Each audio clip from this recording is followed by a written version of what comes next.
And we're back with another segment of Dinos Among Us, bringing you exclusive stories and commentary on prehistory, making the forefront in this new era of human and scientific evolution. Renowned chaotician Dr. Ian Malcolm said it best. Welcome to Jurassic World.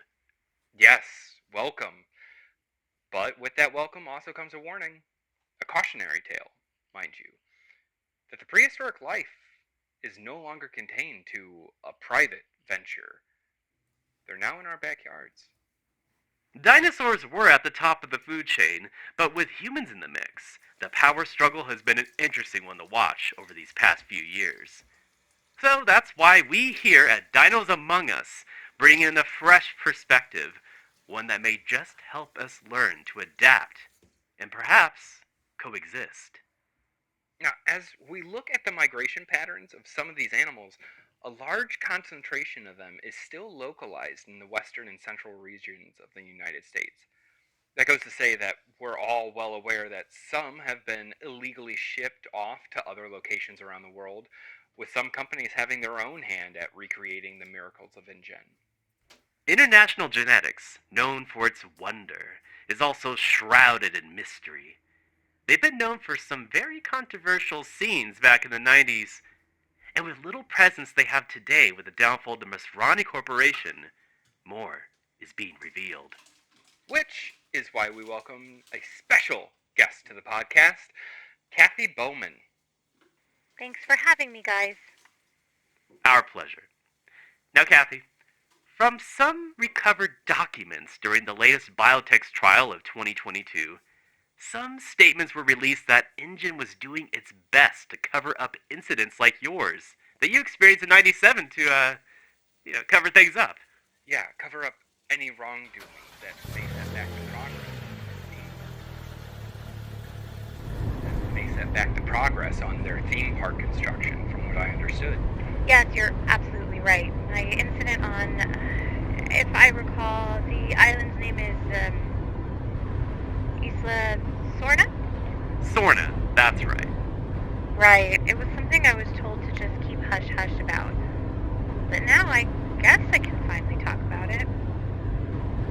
And would you care to elaborate on what happened back then?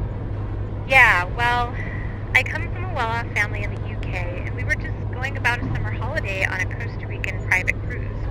My mother and father love their cruises, and this was one of my first ones that I could go. I was excited, and when we landed, we were supposed to have a lavish picnic. It was going to take a while anyway, so I kept myself occupied until I wandered off to find the most curious lizard I ever saw. What was it called again? Compsognathus? Yeah, that's it. And, long story short, I was attacked by a whole swarm of them. My father and our servants warded them off, and I was treated on the mainland, but these men in suits came and basically told my parents, and then to me, to keep quiet. Made sense at the time, because who would believe me, dinosaurs in our world? Even when that park finally opened, I still couldn't say anything. It was weird, but now I think that's changed.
Hey, what's going on? Oh my Talk to me. gosh.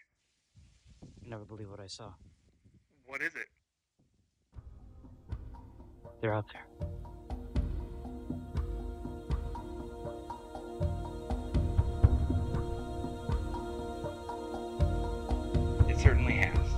thank you for sharing your story with us.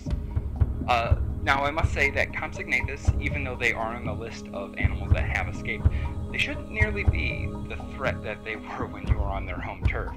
I sure hope so.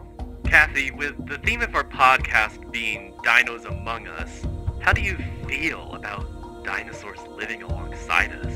I think the answer's a bit complicated.